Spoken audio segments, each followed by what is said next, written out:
Hello everyone, it's Matt here and welcome to Let's Talk About episode 13, the unlucky one, for those of you who believe in the mythos about 13. This one is a bit of a different one, it's a bit more hard hitting than some of the others, and this one is how scale Lego trains are at a midpoint between true scale models and toys. Or, to possibly give it a more accurate question title, does a Lego railroad qualify as a model railroad? And I'm going to start this off by sort of asking the question, what quantifies as a model railroad? Because there's some people who quantify a model railroad as being a plywood prairie, and for those of you who are not aware of the term, a plywood prairie is essentially a model railroad which maybe has the benchwork and is covered with a sheet of plywood, the tracks on the plywood. There might be a few buildings scattered around and maybe a few seating items, but other than that, that's it. There's no real effort or hard work being put into scenery. That might be because it's a new railroad and that hasn't been done yet, or it could be that they're just not bothered and they're more concerned about running trains, for example. So the question really is that if that qualifies as a model railroad, I do believe Lego should. And this could do with a bit of explanation. So we're going to back up the story slightly to a couple of years ago and to a man well known in the Lego train hobby by the name of Cale Leaphart. Now Cale told this story a long while ago, and there was two gentlemen, we'll call them gentlemen, who were watching the PennLUG layout at one of the shows, and Cale's Norfolk and Western Articulated was running around, pulling a hopper train, I think it was. And these two gentlemen had been criticising it, so going, I don't think there was rivets there and stuff like that. And and Cale went to them, can I help you, gents? And he sort of like, what's this one? What's the scale? And he went, oh, it's Lego. And they were quite horrified apparently at that discovery that what they'd been questioning and what they'd been sort of measuring out was actually Lego. And I mean, Cale can tell the proper story and correct it if this is wrong, and my apologies, Cale, if it is wrong, but that's what I remember the story being. And it's that sort of thing where, you know, oh, it can't be a real railroad because it's made of Lego. Well, you know, what's the difference between somebody who just buys their model railroad and just, you know, puts it together and that sort of thing? And really, I think the Lego train hobby should be seen as one of having had some real rapid advancement recently. And that's for a multitude of reasons. And I'll start going into them in a bit of their own thing. And you know, it should be said that Lego trains and people who build just Lego trains and maybe do a few other bits and pieces maybe should be considered as having Lego trains as its own hobby away from Lego itself. There's a couple of reasons for this. The first one is that if you're doing Lego trains, a lot of the time you're not doing anything else. Now that's not to say that a Lego person is not, you know, who builds castle or pirates or space or something like that isn't a Lego builder as well, but Lego trains normally prescribes you to being someone who is focused primarily on trains and the track they run on and the scenery they run through. And you can see this in a lot of builders who actually just do trains, in that their primary objective is effectively trains and then somewhere to run them on. So in effect, they're just essentially like model railroaders or people who, you know, play with model trains, for lack of a better description. So, you know, from our perspective, really, you could consider Lego trains as its own hobby in itself, because you're just focusing on creating the environment and then running the trains in it. You know, and this thing about the advancement in the hobby, really, I think it's down to, you know, multiple things I've said. It's due to, I think, primarily the lack of support from the Lego group themselves, or a reduction in support, I should say, whether that's from product line or support in other ways or means like that. And to put it in perspective, the Lego range for trains used to be quite well, I wouldn't say quite, used to be reasonably good. Now we're going back a while.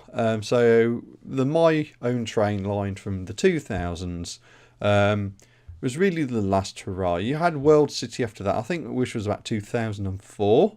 And then a little while after that, I think it was 2008 was the real big change. And Lego went to infrared control with the slightly updated system, which used 9 volt which used 9 volts, but a new train motor, and that was okay. But the motors were a little, underperforming.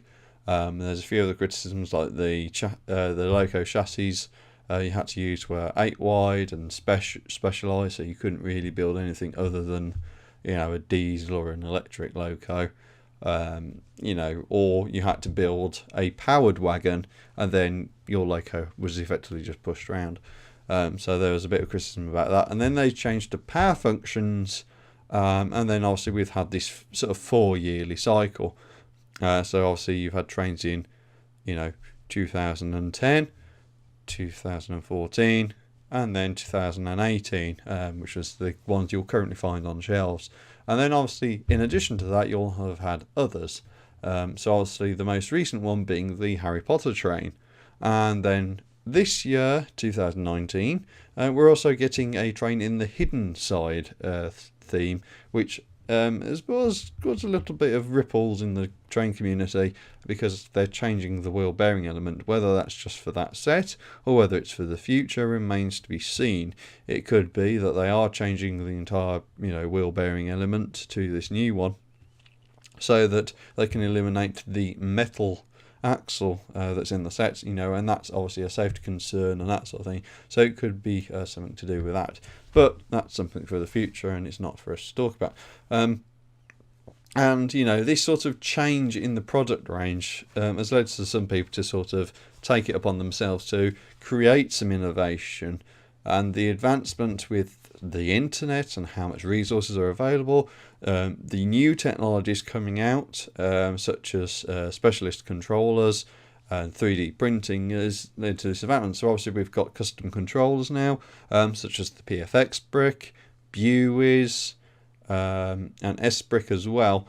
And S-brick's the original one, really. It was S-brick, then Buies, and then PFX brick, I think. But those have brought in Bluetooth control way ahead of Lego, years ahead, and they've been really well received by the hobby. They've not been without criticism, don't get me wrong, but they are so much better than Lego's own solution. They're a lot more flexible. They still interact with power functions in terms of connection, but they offer so much more in terms of Bluetooth support, variable motor control, and all this sort of stuff, which Lego realistically should have been moving to many years ago and are only just now moving into, and that sort of thing. We've also had people who are starting to use Arduinos and that sort of thing as well, and microcomputers, which again has brought on a lot of things. They're more for automation rather than actual bespoke fine control, but nevertheless it's still a bit of innovation and something that Lego really has lost out on in terms of that. 3D printing as well, it shouldn't be shied away. Many Lego train builders now use 3D printed track, myself included, with the R104 track from Trix Bricks for the turnouts and track work. We've got brick tracks as well. We did have ME models, which have sadly gone under after they're sort of quite disastrous trying to offer 9 volt. And we've also had custom pieces as well, such as valve gear, train wheels, and this sort of stuff, where we're advancing the hobby beyond what Lego are offering, because what Lego offers is limited. Lego, by all means, is a toy producer. So if their effective market is kids, so they may not be interested in investing in Lego trains, because there's not a return on it effectively. So they've already changed everything to battery operation because it again makes the track cheaper. It's a lot safer, but then they've not introduced stuff in addition to that to make up for the fact that everything is cheaper. So they haven't brought out any new track radiuses. We're still effectively stuck in effectively the 1970s in terms of track, because the track length is the same, the track gauge is the same, the scale the train's being built to maybe has been made slightly bigger, but nonetheless is still roughly the same sort of scale. So we've not really seen a change with Lego to make trains better from that perspective. And we've had third parties as well pushing the train hobby more than Lego, with automated controls, as with Arduino as previously mentioned, focused more on realism and building realistic models, whether that's scale models from drawings, whether it's converting a Lego model into a more realistic one, or it could be to do with the fact that they're using Lego trains, but in a very, you can get in a starter set, but then putting them into a more realistic setting and having them, speak for themselves that way, where the train itself isn't modified, but the scenery it's running through is very much based on realism and prototypical aspects and operation. And software as well has helped in this respect. We've got a custom software you can use now. It does require Windows 10 and a Bluetooth 4 adapter, or if you've got a laptop it's got to run Bluetooth 4, but that can connect with quite a lot of third-party stuff and powered up itself, and that's really a good thing that we can get this sort of functionality now. And we're also seeing stuff like Studio from Bricklink, which have taken over really from the likes of Eldraw and Lego's own digital designer, which still works for me, but I've got to admit that Bricklink's solution is a lot more smoother. It's been updated, it just generally speaking works better, but the only issue is that Lego's UI seems a lot better in my opinion. So all this discussion about trains, I think it's time to sort of return back more towards the core, considering we've skirted around the shoals of everything around it. It's time to go in for the centre and talk about the future of the hobby, and get back to the question. So realistically, I think Lego trains, in terms of trying to build scale Lego trains, are going to continue on the current path and possibly veer more away from actual Lego and more towards model trains. So we're going to see an increase, I think, in 3D printed offerings and in some instances molded offerings. I think we're going to see more advancement in terms of third-party support, such as like the S-Brick and stuff like that. I think that's going to become more advanced. I think we're going to see a lot more custom solutions as well, and we possibly might even see some groups start offering their own train power solutions, not to do with batteries necessarily, but to do with their own bespoke motor and battery and control system that way, which might still use the power functions adapter, but allows a lot more flexibility and innovation, which Lego seems a bit reluctant to do for Lego trains and possibly even their wider product ranges. And I don't necessarily see this as a bad thing, because in effect, if you're trying to do Lego scale trains, you're coming up with the limitation that, generally speaking, Lego is not going to produce everything you want, whether that's realistic track radiuses and track work, or stuff like 3D printed valve gear, because Lego won't go down that path, because either it doesn't meet their safety and quality requirements, or whether it's just because it's not something they feel they can get a return on investment in, or whether it's just because they don't see a use for it outside of trains or that sort of product range. So I definitely sort of think that Lego Trains is going to become its own thing. We're still going to be building with Lego, But I think in terms of control and the finer details, we're certainly going to be moving away from Lego into more custom stuff, because quite frankly, Lego doesn't see us as a big market, and we're seeing a lot more innovation from third parties and stuff like that than we are out of Lego. So Lego might take the mantle that because we're doing our own thing and innovating that way, we don't really need Lego to do that for us. So the question really is, does a Lego railroad qualify as a model railroad? People might have their own opinion, but from my perspective, I think, as I said at the start, I think they should. We're seeing a lot more advancement into what would be considered Lego, sort of model railroad territory, really, because we're talking about advanced controls.